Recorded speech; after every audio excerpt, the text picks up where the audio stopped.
Kasi na-promote pala kayo, ma'am. Teacher 4 na kayo, ma'am. Ngayon, kumusta ako sa feeling na kayo ay promoted na sa Teacher 4, Ma'am Precious? Masaya po kasi sir at almost 8 years ng pagtuturo. Mag na 9 po this year na-promote na po. So masaya po masaya po sa pakiramdam na tumaas na po yung namin position. Alright. Eto, Ma'am Precious, nakatawag lang kasi sa amin ng pansin. Ang dami nyo pala, ma'am, sakripisyo sa pagtuturo sa mga student natin.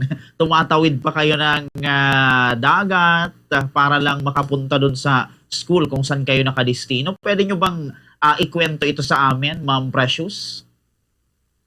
Apo. Pag po kasi, pag malakas po ang alon, pag tumatawid, kahit hindi po malakas ang alon, tumatawid po talaga kami every Monday morning. Tapos, uwi namin yan Friday afternoon pa. Pero pag malakas po ang alon, Saturday morning po kami umuwi. Saturday morning. Tapos po, halimbawa, pag di po talaga kaya, sir, ng bangka, may isa pa pong way, yung lalakad po kami ng bukid para makapunta doon sa isang barangay para po makauwi sa kanya-kanya namin pong lugar kasi may mga kasamahan po akong isa sa Tagalagulnoy at puro na po taga-Karamuan yung kasama ko. Nag-iisa na lang po akong taga-Garchitoren. Opo. Ito, Ma'am Precious, malaman lang namin, gaano kalayo yung school kung saan kayo nakadestino sa bahay nyo? And araw-araw nyo ba itong ginagawa, ma'am? Na tumatawid talaga ng dagat? Tumatawid ng bundok? Hindi po siya araw-araw, sir. Kasi hindi po possible na, hindi po pwedeng araw-araw kasi yung medyo malayo po talaga siya sa kabayan. So, ang po namin, every Monday, pupunta po doon sa isla. Tapos po, every Friday afternoon, saka po kami uuwi. Ganun po yung namin. Sistema pag na ko po sa isla. Yung iba nga po, minsan hindi na umuwi. Nag-i-stay na po doon ng weekend. Okay po. Hindi naman ba, ma'am, halimbawa mapanganib? Paano kung halimbawa malakas lang yung pag-ulan? May malakas pang pag-alon? Tapos may pasok tayo ng school? Paano yun, ma'am? Medyo risky po siya, sir. Pero po medyo risky po talaga lalo pa pero kinakaya naman po. Pag yung mga bangkero po talaga na taga doon po sa amin, ay taga doon po sa isla, doon po talaga kami sumasakay kasi pag hindi po taga doon, di po kayang pumasok doon sa barangay. So kailangan po na taga doon sa mismo sa barangay yung namin, yung bangkero. Opo. Eto, ma'am, malaman lang namin, gaano ba karami, ma'am, yung estudyante na tinuturuan nyo dito sa school kung saan kayo nakadestino, ma'am? Kasi po ngayon, nasa 18 students lang po ako kasi maliit lang po ang barangay namin. Pero kung total population po ng school namin is 156 students lang po. Okay. Eto, ma'am, malaman namin, ano ba yung nagmo-motivate sa inyo, ma'am, bilang teacher? Bakit ito ay ginagawa natin? Di ba? Alam mo, tumatawid pa tayo ng bundok, dagat, kahit na medyo risky, para makapagturo sa ating mga student. Ano ba yung ating motivation, ma'am? Kasi kung iba-ibang tao, baka mag-change na ng profession. Pero tayo, masyado dedicated talaga tayo sa profession na ito, sa pagtuturo. Ma'am Eve or Ma'am Precious. Siguro po kasi sir, sabi nga po, ang lahat naman po ay we have calling. So, siguro po talaga ito naman yung natin na tumulo sa paraan po ng pagtuturo. Yun po yung purpose ng kung bakit ako as a licensed teacher. So, kailangan po yung motivation ko po yung makita ko yung mga estudyante kong natututo. Kasi yung isang pong teacher, isang malaking kagalakan na po na makita yung mga estudyante mong natututo at may nagsasucceed po sa kanila sa buhay. Hindi po kasi basihan na porke taga-isla, pero medyo malayo po kami sa Kabihasnan, hindi mo na aabutin, hindi na matatapos na yung mga pangarap o magiging hadlang yung layo ng lugar sa isang lugar para lang makamit yung mga pangarap ng mga bata. So ang motivation ko lang po sir yung mga bata para na matuto po sila hindi lang po sa aralin pati na rin po sa buhay yung magkaroon sila ng courage to face po yung mga challenges lalo na po doon sa isla. Alright. Eto, sa puntong ito, Ma'am Precious, ibibigay ko naman sa aking katandem ngayon, si Bombo Kim, yung opportunity para makapagtanong din po sa inyo. Sige, Bombo Kim. Ayan, good morning po ulit, Ma'am Precious, and kumbaga, welcome ulit sa Good Morning Philippines, and first of all, ay congratulations po, Madam, sa inyong promotion sa Teacher 4. So, matanong ko lang po siguro, Madam, kasi itong ating reach na level is all about, kumbaga, challenges towards success. Siguro, simulan ko sa tanong, Ma'am, na paano po tayo nagsimula as, kumbaga, paano po natin nahubog yung ating sarili siguro simula pa nung nag-aaral tayo ay kumbaga na-realize natin na para po tayo sa pagtuturo, Ma'am Precious. Ako po kasi sir, wala din po ako sa isla. Kalapit din. Ang ano po kasi yung tinuturuan ko, tinatawag po yun na Kinalasag Island. So isa po doon sa isla na yun, yung pinagmulan ko talaga yung Barangay Damla. So nakita ko po yung sitwasyon as estudyante po na kailangan mo pumasok para pumunta sa kabilang baryo para makapag-aral. So, naranasan ko po ang buhay na nanirahan po sa isla. Kasi kaya po yun ang naging goal ko na mag-aral po ng maigi. Para gusto kong maging tumulong sa kapwa ko mga taga-isla. Kasi hindi po talaga, hindi po madali ang mamuhay nandun ka sa isla na malayo sa paaralan, malayo sa sentro, malayo sa mga kailangan na mga necessities ko sa buhay. Pero po yun ang naging goal ko na gusto ko makapagtapos, hindi lang po para sa sarili ko, kundi para rin sa pamilya ko at para din po sa mga kabarangay or dito po sa amin sa Torrena. Ma'am, yun nga po sa ating situation kasi syempre nung simula bata pa tayo baka nabibuild na natin yung kumbaga natin no, sa pagtuturo. Pero siguro aside from those struggles kasi syempre hindi ano ba ma'am naisip na po ba natin nung kumbaga bago tayo in finality kumbaga maging teacher like kasi seeing din din po yung struggles ng student and yung mga ibang teachers na same yung struggle before sa inyo ay naisip na po ba natin kumbaga na mahirap and nagdalawa po ba tayo na kumbaga lumihis muna ng profession bago tayo kumbaga tumuloy sa pagtuturo sa simula pa lang? Hindi po sir, as po naman kasi talaga yung ko po kasi yung isa ko pong kapatid, teacher din po siya. So yung panganay namin. Tapos po nung bata po talaga ako, yun na po talaga kasi nung nasa isla po noon, wala naman po kami mga latest, hindi gaya ngayon po na updated ng mga bata. Ang halos nakikita lang na profession noon, teacher. So parang simula sa pagkabata ako talaga magiging teacher ako, ganun po. Pero dumating din po ako sa point nung nakapasok na po ako sa DepEd, nag-try din po ako mag-scroll ng for abroad. Pero po, wala po talagang siguro dito po talaga ako na mag-teach sa mga bata. Madam, siguro po balik tayo dito sa kubagay natin sa situation natin sa ating pagtuturo. Seeing your struggles, ma'am, ay paano po ba ito nire-recognize o kumbaga ano po ba yung natatanggap niyong appreciation from your respective school and sa mga students po, Ma'am Precious, na tinuturuan natin? As of now po, yung recognition naman po, naman po yung mga teacher, yung school namin, appreciated naman po kami. Tapos yung mga teacher, mga estudyante po, once na pumunta kami doon, lang po, tamang thank you. Yung appreciation nila as of now, ganoon lang po sir yung nila. magsasabi sa'yo ng thank you, tapos matutuwa sila pag nandyan ka na. Yun na po ang tinitake namin as appreciation. Sa part ko, ma'am, siguro last question na lang po bago ko ipasa yung mga tanong po ulit ko sa aking partner na si Bombokier.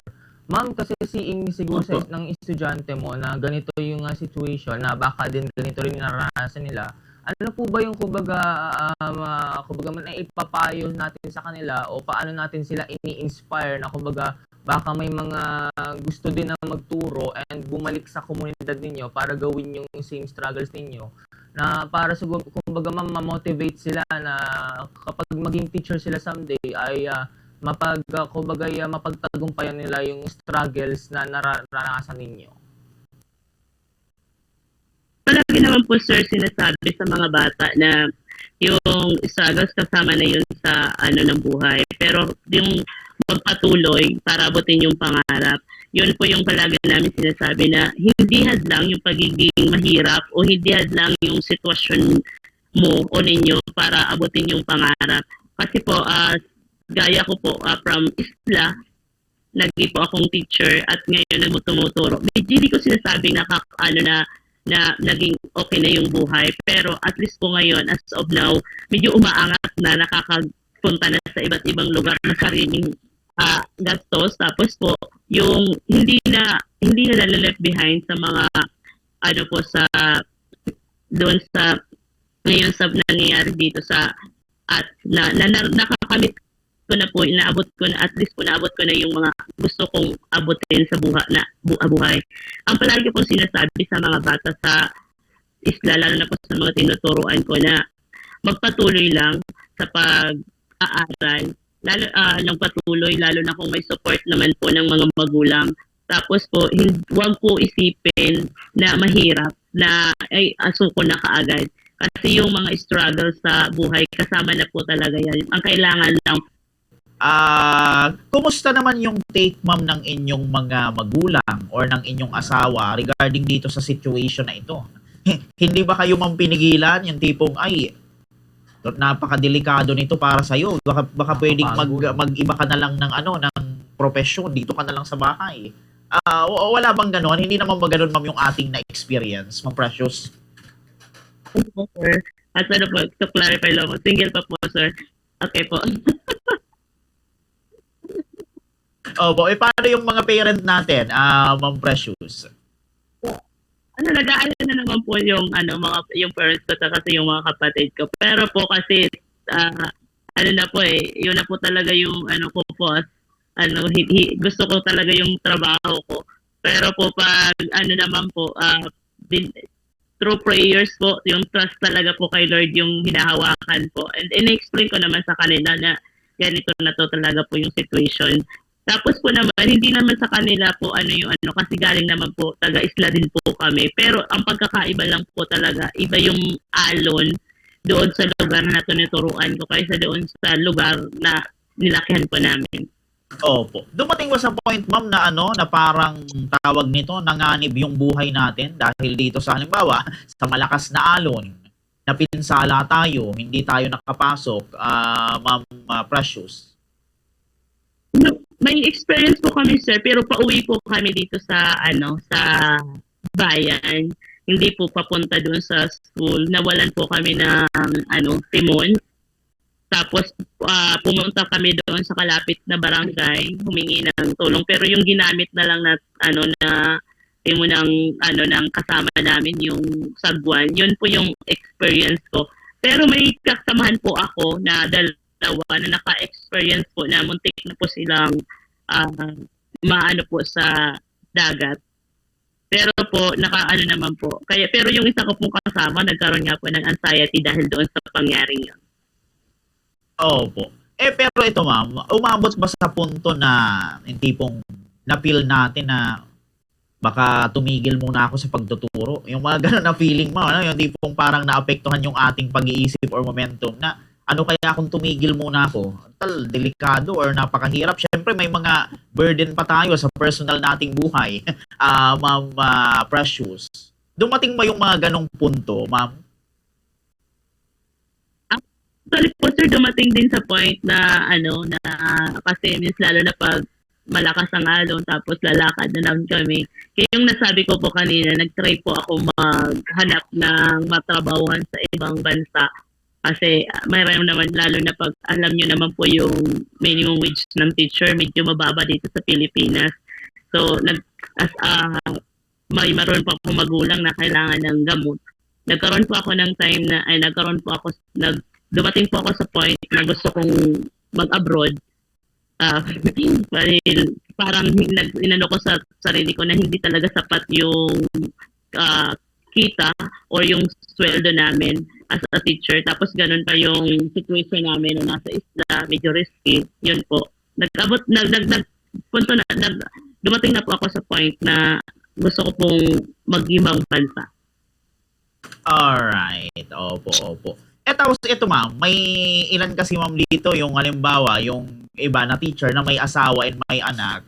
Ganito ding sitwasyon. Yung iba, dahil nagtuturo sa malayo, pagdating nila sa bahay, hindi na sila kilala ng anak nila. May ganun eh.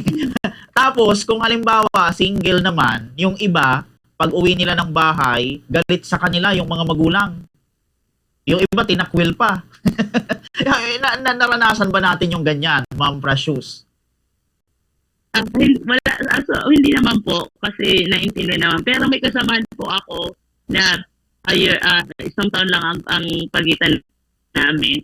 Pumunta po siya doon, buntis siya. Ngayon nasa na yung anak niya, grade 4 na. So parang yung time na nawala sa kanila, yun ang mahirap na atang maibalik. Pero hanggang ngayon kasi andun pa siya, magti-10 years na siya ngayong June.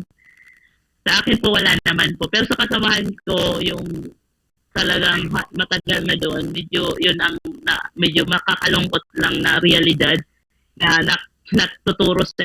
Siyempre, bago kayo mamadistino dyan sa Kagnipa, siyempre may head kayo na talagang dinistino kayo dyan. Di nyo ba ma'am naisip na, uy, malayo to delikado dito Ano kaya kung sa iba na lang ako magpadistino? Ma'am Precious. Actually po sir, kasi hindi na po ako na magpalipat kasi medyo natagalan din po ako makapasok sa DepEd.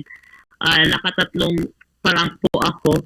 Kaya nung makapasok po ako, hindi na po ako malayo or inarte pa kasi kailangan ko na ng trabaho that time. At tapos naisip ko, lang naman yon, kasama din naman yon sa ng isla namin. Hindi ko ni-expect na ganun po yung alon doon. Kasi first time ko nga makapunta sa lugar na yon nung nakapasok na po ako sa DepEd. Opo. Ito ma'am, bago ko makalimutan, gaano na pala kayo ma'am katagal na nagtuturo dito sa sa Kagnipa Elementary School? Magna 9 years po sa September na yung taon. Iyon, matagal na rin 8 po years. pala. Eto ma'am, sa loob ng mahabang panahon na kayo nagtuturo dito sa Kagnipa, maraming struggles, maraming pagsubok, maraming panganib dulot nitong ating dinaraanan pa lang, makapunta pa lang ng school. Ano ma'am yung mga siguro maiko-consider nyo as achievement or accomplishment bilang guro sa pagtuturo nyo dito sa sa Kagnipa Elementary School? Sa guro po kasi ang napakalaking achievement yung makita mong may mga dati kang estudyante na nagpapatuloy sa pag-aaral hanggang kolehiyo at maabot yung kanila pinipilit na maabot ang kanilang mga pangarap. As of now po, yung una ko pong katuruan noong 2017, meron na pong magkaroon ng graduate, magpo-fourth year college sila ngayon. Tapos may yung ganun po sir na ko na para sa akin makita silang naabot yung pangarap nila, yun na yung malaking achievement para sa akin na nagpapatuloy sila na hindi yung ko po na hindi magiging hadlang yung kahirapan at yung hindi magiging hadlang yung nakatira ka sa isla para maabot mo yung mga pangarap mo sa buhay. Okay po. At ito ma'am, bago ko din makalimutan palang tanong, syempre ma'am, hindi kayo araw-araw nagta-travel dito sa Kagnipa. Saan kayo nito ma'am tumutuloy? And to ma'am, once a month umuwi kayo sa sa bahay niyo ma'am, or mga Or twice a week, mga ganyan, Ma'am Precious? Po sir, may 4 po kaming nakituloy doon sa kaibigan namin. Pero hindi po ano po kami weekly po umuwi. Pero may iba naman po akong kasamahan na minsan twice a month bago mag-umuwi, ganun po. Depende po sa ano namin. Pero ako po talaga weekly po ako umuwi. Tapos yung iba ko pong kasama, may weekly din po. Oo po. So ito ma'am, ito pahabol ko ang nakatanungan, medyo personal itong sunod kong tanong. Pero okay lang ma'am kung hindi niyo sagutin. Sabi dito ma'am, bakit daw hindi pa nag-aasawa si ma'am? Ganun. Maganda naman si ma'am, pero bakit hindi pa daw nag-aasawa, Ma'am Precious? Yan din po maraming nagtatanong kung bakit hindi po nag-aasawa. Siguro po sir, ini-enjoy ko yung pagiging single kasi medyo gala po. Hindi po medyo masaya po ako sa pagiging single. Yung inoano ko yung sarili ko sa ministry, then sa church, sa pagtuturo. Siguro po sir, darating din po yun in God's time. Iyon. Kumbaga sa ano ma'am, hindi pa priority ang mag-asawa for now. Focus tayo sa ating career. Yun ang maganda. Anyway, ma'am, siguro ito, mga remaining question na lang ma'am. Ano yung inyong siguro maibibigay man naman na piece of advice doon po sa mga kabataan natin na nangangarap din maybe someday maging teacher, and sa iba po na teacher na ngayon pero naglo-lose yung hope sa pagtuturo? Ano yung mabibigay siguro natin ma'am na piece of advice sa kanila? May bibigay ko lang po sir, ano po yun. Ako po kasi naniniwala na once we are called sa natin, meron ang bawat isa sa atin ng katawagan na tungkulin. Kung tinawag ka doon sa tungkulin mo na magturo, dapat yung patuloy mong gampanan yung tungkulin mo. Kasi ako po kasi para sa akin, sir, hindi mo pinasa yung licensure examination para lang tumambay or pumano. Mayroong purpose kung bakit ka nandyan. So, kailangan magampanan mo yung purpose na ibinigay sa'yo. So, magpatuloy lang. Kung nawawala ng pag-asa, pwede din naman po magpahinga, pero never quit. Para kasi naroon na nangyayari talaga na napapagod, pero kailangan lang ipahinga. Pero as a teacher, kasi para sa akin, parang yun ang magkukwit lang po siguro pag retired na. Ganun po, sir. Alright, yun. Very well said, Ma'am Precious. Ito ma'am, bago tayo matapos, siguro kung meron kang gustong batiin sa inyo, sa mga kamag-anak nyo, ma'am, bibigay ko sa inyong opportunity, ma'am, na gawin yan. And syempre, ano ba yung mga mga susunod nating mga aktibidad dyan po sa inyong school? Gusto nating iwan na mensahe dito sa atin pong programa. Sige, ma'am, ibigay ko po ulit sa inyo ang linya. Sa ngayon po, ngayon magtatapos na po ang school year, so ng 2025-2026. So, sa lahat po, thank you so much po sa Bombo Radio na nagbigay po ng panahon ng time para makausap po ako. And binabati ko rin po yung mga kamag-anak ko, yung family ko, sila mama sa papa sa Barangay Dangla. And so may mga kaibigan ko po na patuloy na papakita ng support and pagmamahal. Thank you po sa mga kapatid ko na palaging gumagabay at nagbibigay ng advice. Thank you so much po. And sa higit po sa lahat, I always give praise and honor to the Lord na siya po yung patuloy na nagagabay sa akin na sa amin sa tuwing pupunta kami ng isla. I always po na sinasabi ko tuwing tatawid kami ng alon na palagi kong hinahawakan yung pangako niya na pangako niya na kahit saan pumunta mayroon pong guidance and protection yung mga anak niya. Thank you so much po sa Bombo Radio po.